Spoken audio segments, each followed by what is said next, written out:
Hello दोस्तों, नमस्कार। तो कैसे हैं आप लोग और कैसी चल रही है आपकी स्टडी? कमेंट बॉक्स में जरूर बताइएगा। तो चलिए आज हम लोग क्लास 10th का मैथ चैप्टर नंबर 8 स्टार्ट करते हैं, जिसमें हम लोग को ट्रिगोमेट्री पढ़ना है। ठीक है, तो चलिए आज हम लोग क्लास 10th का मैथ डॉक्टर केसी नाबू की एक्सरसाइज 8.1 का प्रश्न संख्या 1, 2 और 3 देखेंगे। इस वीडियो में कितने प्रश्न? 3 प्रश्न को देखेंगे। तो चलिए इस वीडियो को स्टार्ट करते हैं। देखिए हमारा प्रश्न यहाँ पे है, दिए गए चित्र में से निम्नलिखित का मान ज्ञात करना। एक चित्र दिया हुआ है, उसमें कुछ मान भी है और यहाँ पे क्वेश्चन नंबर 1 में 6 है, जिसमें से sign C, sign A, cos A, ten सी और टेन ए का मान ज्ञात करना है। तो आप लोगों को मैं थ्योरी में बताया था कि त्रिकोणमिति में हम लोग समकोण त्रिभुज के बारे में पढ़ते हैं, जो कि समकोण त्रिभुज में एक कोण 90 डिग्री होता है। तो देखिए इस त्रिभुज में कोण बी जो है वो 90 डिग्री है। तो 90 डिग्री के सामने वाली भुजा को हम लोग क्या कहते थे? हाइपोटेनस, यानी कि कर्ण कहते थे। क्या कहते थे? कर्ण कहते थे। तो ये तो हो गया हमारा कर्ण, यानी कि एच का वैल्यू हमारा यहाँ पे दिया हुआ है 5। यहाँ पे देखिए दिया हुआ है ना AC, ये हमारा क्या हो गया? भुजा। तो इसका कितना हो गया? H बराबर कितना हो गया? 5। अब यहाँ पे बोल रहा है, देखिए कोण C और कोण A, यहाँ पे दो बात कर रहा है। कोण C, तो सबसे पहले कोण C देख लेते हैं। किस कोण की बात कर रहा है? तो कोण C की बात कर रहा है। तो कोण C, अब जिस कोण की बात करता है उसके सामने वाली भुजा को हम लोग क्या कहते हैं? परपेंडिकुलर कहते हैं। क्या कहते हैं? परपेंडिकुलर कहते हैं, जिसे हम लोग क्या कहते हैं? लंब कहते हैं। यानी कि P का वैल्यू, कोण C के लिए P का वैल्यू कितना हो गया? 3। ठीक है, कोण C के लिए P का वैल्यू कितना हो गया? 3। अब यहाँ पे बचा कौन? आधार, यानी कि बेस। तो B बराबर हो गया हमारा 4। ये किसके लिए? कोण C के लिए। तो यहाँ पे हम लिख लेते हैं, यहाँ पे लिख लेते हैं एंगल C के लिए, एंगल C के लिए। एक बार मैं यहाँ पे लिख ले रहा हूँ, एंगल C के लिए क्या हो जाएगा? यानी कि हमारा एंगल C के लिए यहाँ पे H बराबर सबसे पहले क्या हो जाएगा? तो 5 हो जाएगा। 5 तो बदलेगा नहीं, क्योंकि ये बदलता ही नहीं है। बदलता है कौन? आपस में लंब और कर्ण लंब और आधार बदल जाते हैं। तो देखिए कोण C के लिए यहाँ पे परपेंडिकुलर, यानी कि P का वैल्यू यहाँ पे कितना हो जाएगा? 3 हो जाएगा। तो P बराबर 3 हो गया। और बेस कौन हो जाएगा? यानी कि B बराबर हो गया हमारा 4। ठीक है, अब यहाँ पे देखिए कोण A के लिए देखते हैं। कोण A के लिए, क्योंकि यहाँ पे दो कोण की बात कर रहा है, कोण C और कोण A। तो कोण A की बात करते हैं। तो अब ये क्या हो जाएगा? इसके सामने वाली भुजा क्या हो जाएगा? लंब हो जाएगा, यानी कि P हो जाएगा। अब ये P का वैल्यू कितना हो गया? 4। तो यहाँ के कोण A के लिए क्या हो जाएगा? कोण A के लिए यहाँ पे H का वैल्यू तो वही रहेगा, ये तो बदलेगा ही नहीं।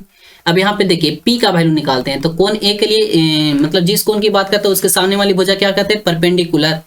ठीक है, तो P का वैल्यू हमारे यहाँ पे हो जाएगा 4। अब जो बचा, यानी कि बेस बच गया है, यानी कि AB, यानी कि B बराबर क्या हो जाएगा?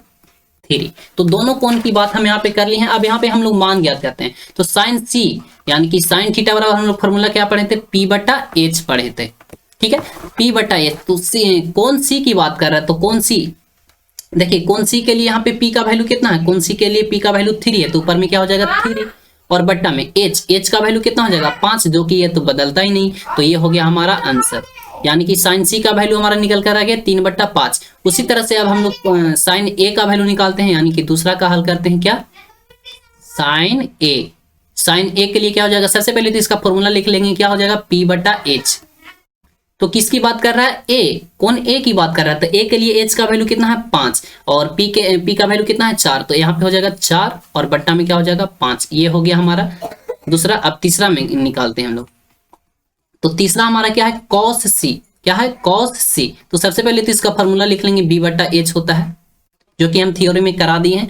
अब C, कौन C की बात कर रहा है? तो कौन C के लिए यहाँ पे B का वैल्यू कितना है? 4। तो यहाँ पे हो जाएगा 4 और H का वैल्यू कितना हो जाएगा? तो H का वैल्यू तो 5 ही है। अब यहाँ से निकालते हैं 4 का। 4 में क्या है? cos A। क्या है? cos A। तो सबसे पहले तो इसका फॉर्मूला लिख लेंगे, क्या होता है? B/H। अब देखिए कौन A की बात कर रहा था? A के लिए B का वैल्यू कितना है? 3, तो हो जाएगा यहाँ पे 3 और H तो 5 ही रहेगा। अब यहाँ पे 5 में निकालते हैं। तो 5 में यहाँ पे है tan C। क्या है? tan C। सबसे पहले इसका फॉर्मूला लिख लेंगे, P/B होता है। ठीक है, अब यहाँ पे देखिए C की बात करना, कौन C में कितना है? P। तो P का वैल्यू है 3 और B का वैल्यू कितना है? तो 4। B का वैल्यू 4। ठीक है, अब यहाँ पे छठा में लास्ट जो है ये क्या है?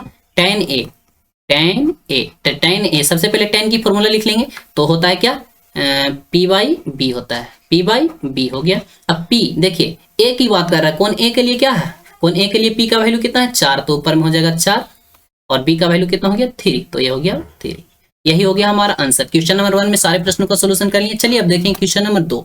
तो क्वेश्चन नंबर 2 में भी वही बोल रहा है, दिए गए चित्र में निम्नलिखित का मान ज्ञात करना है, जो कि tan थीटा और cos सी का मान ज्ञात करना है। ठीक है, तो चलिए इसको हम लोग सोल्यूशन करते हैं। देखिए एक बात हम बताएं कि समकोण त्रिभुज में एक कोण 90 डिग्री होता है। 90 डिग्री के सामने वाली भुजा को हम लोग क्या कहते हैं, कर्ण कहते हैं, यानी कि एच का वैल्यू हमारा यहाँ से निकल गया 5।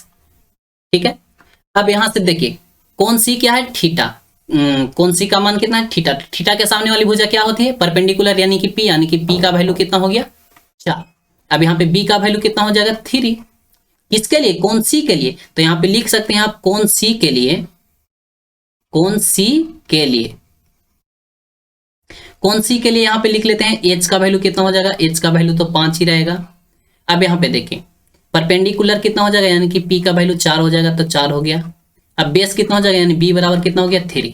अब यहाँ पे कोण ए के लिए देखते हैं, कोण सॉरी यहाँ पे थीटा का ही वैल्यू बोल रहा है, तो हम कोण ए क्यों निकालें, जो बोल रहा है वही करते हैं। tan थीटा का वैल्यू कर रहा है सिर्फ, तो tan थीटा बराबर क्या हो जाएगा p बट्टा h, sorry p by b हो गया, p बाई बी हो गया। p का वैल्यू कितना है, देखिए p का वैल्यू 4 है, 4 हो जाएगा। b का वैल्यू कितना है 3 हो गया, हो गया। अब cos c, तो cos c का वैल्यू मतलब cos का फॉर्मूला हमारा क्या होता है, cos c बराबर फॉर्मूला क्या हो जाएगा b बट्टा h हो गया।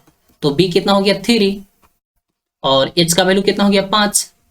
तो यही हो गया हमारा आंसर। ठीक है, क्वेश्चन नंबर 2 हम लोग देख लिए हैं। क्वेश्चन नंबर 3 देखते हैं। तो चलिए अब हम लोग क्वेश्चन नंबर 3 देखते हैं। क्वेश्चन नंबर 3 में क्या है, देखिए बोल रहा है दिए गए चित्र में निम्नलिखित के मान ज्ञात करना है। यहाँ पे एक चित्र दिया हुआ है और उसमें मान भी दिया हुआ है, जो कि tan a का वैल्यू यहाँ पे थीटा है। ठीक है, और ये 90 डिग्री है। तो समकोण त्रिभुज में एक को 90 डिग्री होता है, जिसके सामने वाली भुजा को हम लोग कर्ण कहते हैं, यानी कि एच का वैल्यू हमेशा हमारा यह हो गया 13। ठीक है, अब यहाँ पे थीटा, थीटा देखिए अभी कहाँ पे, एंगल ए पर है, तो इसके सामने वाली भुजा यानी कि ये हो गया P, जो कि P हमारा ज्ञात ही नहीं है, तो P हम लोग को सबसे पहले ज्ञात करना होगा। अब यहाँ पे देखिए एक है tan a, तो a इसी से ना निकल जाएगा, थीटा है तो इसीलिए इसी का मान हमारा सारा निकल जाएगा। अब एक है cot c, तो इसका मान ज्ञात करना होगा। सबसे पहले हम लोग यहाँ पे थीटा के सामने वाली परपेंडिकुलर p का वैल्यू ज्ञात कर लेते हैं। तो p का वैल्यू यहाँ पे निकालेंगे, तो हमारा यहाँ पे दिया हुआ है क्या क्या, h बराबर यहाँ पे दिया हुआ है 13, और यहाँ पे क्या हो जाएगा b बराबर दिया हुआ है 12, और यहाँ पे क्या निकालना है, p का वैल्यू ज्ञात करना है। तो p बराबर भाट, तो p बराबर हम लोग पढ़े थे रूट अंडर एच स्क्वायर और माइनस बी स्क्वायर। तो यहाँ पे हो जाएगा एच स्क्वायर, देखिए एच किसका 13 का स्क्वायर हो जाएगा 169, और माइनस 12 का स्क्वायर हो जाएगा 144। यहाँ पे घटा देंगे तो हमारा आएगा, देखिए ये कितना हो गया 25 आएगा, रूट अंडर 25। तो p का वैल्यू यहाँ पे निकालेंगे तो प्लस माइनस 5 आएगा, यानी कि 5 आ गया। p का वैल्यू यहाँ से निकल गया कितना, p बराबर आ गया 5। तो यहाँ पे हो जाएगा क्या, p बराबर 5, p बराबर 5 आ गया। किसके लिए, कोण a के लिए। तो यहाँ पे लिख सकते हैं आप एंगल a के लिए, एंगल a के लिए, एंगल a के लिए यहाँ पे h बराबर कितना हो जाएगा, h बराबर 13 हो गया, और यहाँ पे हो जाएगा p बराबर 5 हो गया, और b बराबर क्या हो जाएगा 12 हो गया। अब यहाँ से देखिए निकालते हैं, साइन थीटा का फॉर्मूला हमारा क्या होता है, p बट्टा h, p बट्टा h। थीटा अभी कहाँ पे, कोण a पे है, तो इसके सामने वाली भुजा क्या हो गया, यानी कि परपेंडिकुलर p, यानी कि p का वैल्यू 5 है तो 5 हो गया, और h का वैल्यू कितना है हमारा 13, तो 5 बट्टा 13, ये हो गया आंसर हमारा। अब निकालते हैं tan थीटा, क्या है tan थीटा। tan थीटा का क्या होता है हमारा, p बाई बी होता है, तो p बाई बी हो गया। अब p का वैल्यू यहाँ पे कितना है 5, और b का वैल्यू कितना हो गया 12, तो ये हो गया आंसर। ठीक है, अब हम लोग निकालते हैं यहाँ पे क्या, tan a minus cot c।